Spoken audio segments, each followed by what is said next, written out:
Hello, I'm Ola Rastriola. Today I'm going to be presenting on our experiment for intelligent decision making, generating music with answer set programming. So what motivated us is that the two sort of things are pretty similar. So musical composition, you're picking out a bunch of notes and chords, putting them in a sequence.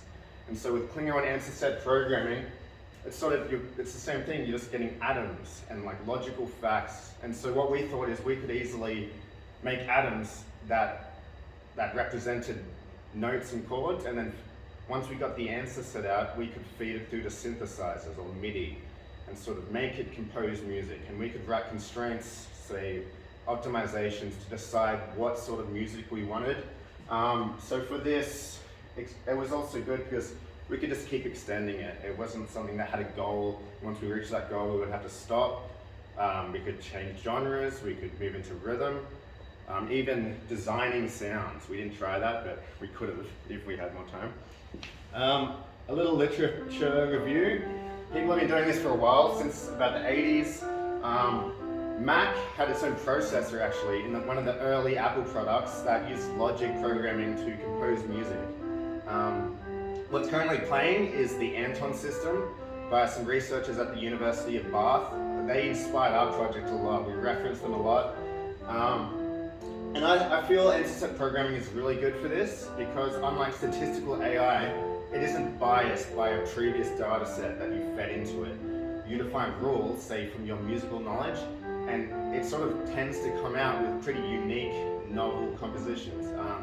First example, first experiment, we tried to make lo-fi jazz house. So this is something that's on YouTube a lot. People have study playlists.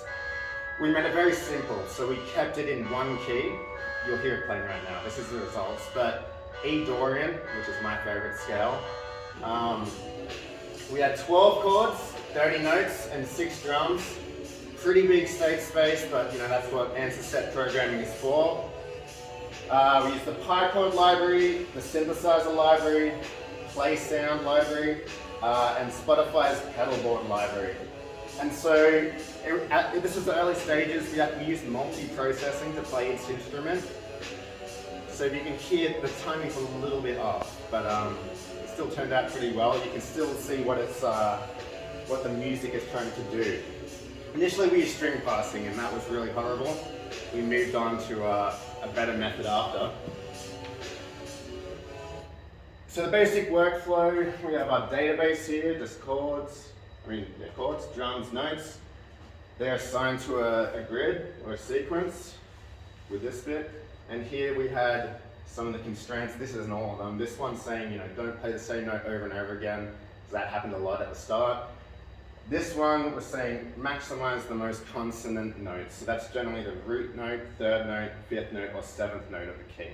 So we said, just play them as much as you can. You don't have to only play them, but try to play them as much as you can. And to evaluate this, we made a survey on Facebook. I put one of my songs, and then I put all the compositions together and sort of made a mix. And I told everyone on Facebook, I said, so I mixed and put these two songs together, but one of them was composed by Klingo, and one was composed by me. And so they were pretty smart. 20 people got it right, but 3 people didn't. So we managed to fool 3 people on the Turing test. The main sort of reasons was that the Klingo song was a bit more monotonous, so in the future maybe we would try to homogenize the 2 songs. My song had a bit more complexity, it was more fast, so I thought people might have, gotten confused and been like, oh, the simple one. The complex one must be AI. The simple one wouldn't, but 3 people did anyway, so. The second experiment, we wanted to increase the complexity and also do classical music. So the last genre was pretty repetitive. It was repetitive, it was sort of like more pop music.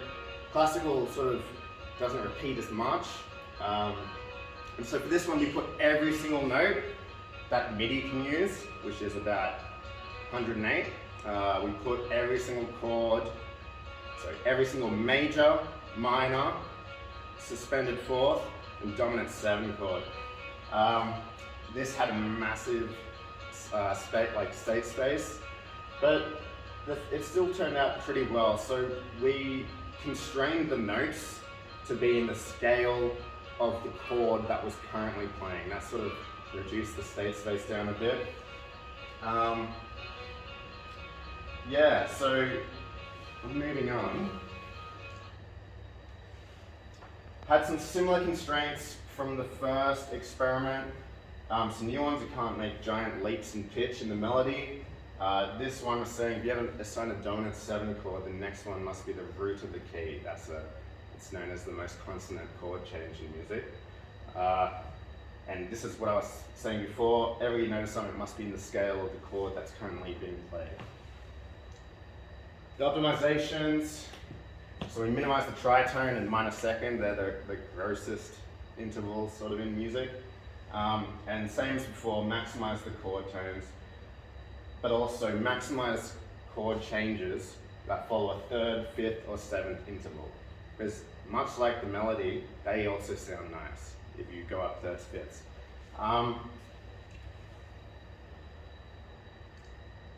So for the MIDI output, we had to convert to something that was more conducive for MIDI. It was a 88 length array, and the note was the index, and then the number stored was the velocity of that note.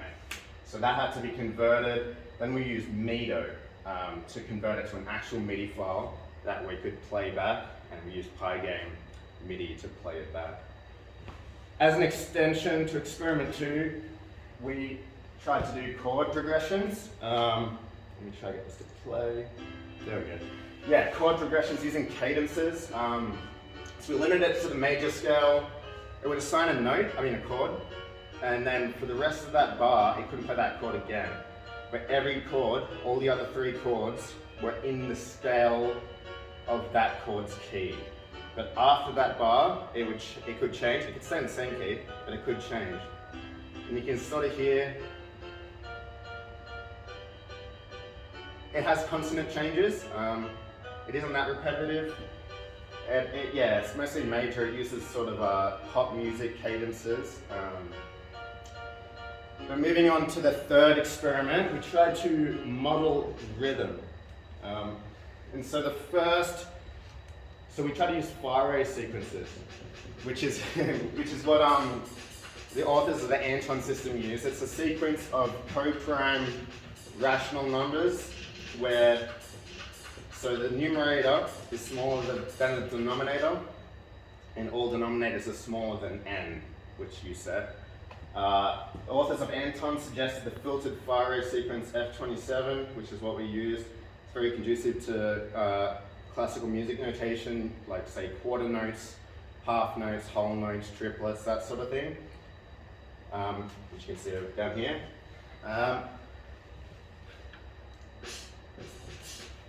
So the first formulation we tried, we defined a sequence for every single drum beat, quarter note, half note, whole note. They were filled, and we used multi-processing to play them back. You can sort of hear it's a bit chaotic, like a jazz drum solo, like in the movie Whiplash or something. That was probably the biggest state space I've ever worked with, 1.34 times 10 to the power of 1,732. And also the sequences couldn't be mapped to each other, so we could only form constraints within a single note type. So for quarter notes, we could only constrain between other quarter notes. We couldn't constrain quarter notes based on what the half note was playing. So we relaxed the problem a bit, and instead of defining 11 sequences, we got the 16th note, which had the most amount of notes, and that was the one sequence. And we had to get rid of odd note timings because we couldn't really make an index that was a decimal. We couldn't use decimals in Klingo. The other intervals had their ratio to the 16th note calculated. So the 8th note was 2. It was 2 times the 16th, 2 times as slow. Like it gets a bit confusing thinking about this. Half was 2 times an 8th, 2 times as slow as an 8th. So, and after we did that, when we assigned the notes to this big 16th note array, we could just take the modulo of the index, and if that modulo, so if this ratio modulo the index is 0, then assign that note. Sort of after we did that, we figured out a better way would be just to multiply all the note types by 2, since an odd number multiplied by 2 makes an even number, and then we could have just doubled the 16th note array. We didn't have time to do that, but if anyone wants to recreate this project, you probably should. So this worked a lot better than the previous formulation. And for the integrity, constraints, we actually made a helper predicate using the count aggregate. So what that did is it counted the number of individual indices that a certain note was assigned to. And then once we had that, we could minimize and maximize it with the optimization statements. And so say for bass drum, we only want, say, 150 bass drums within this whole, I think it was 400 drum beat sequence. Say something like a crash, you don't want that being played over and over again.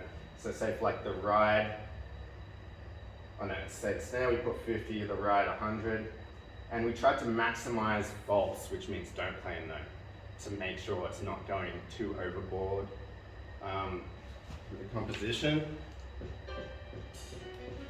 So to evaluate this, we tried to mix the drums with the same BPM as one of our experiment 2 compositions.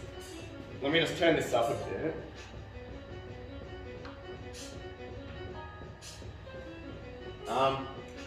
So the timing wasn't too perfect, but it sort of works together, and we were getting those rhythms, so like do-do, do-do, do-do. Instead of just having the same amount of time in between each beat, we're getting different rhythms, which was really cool.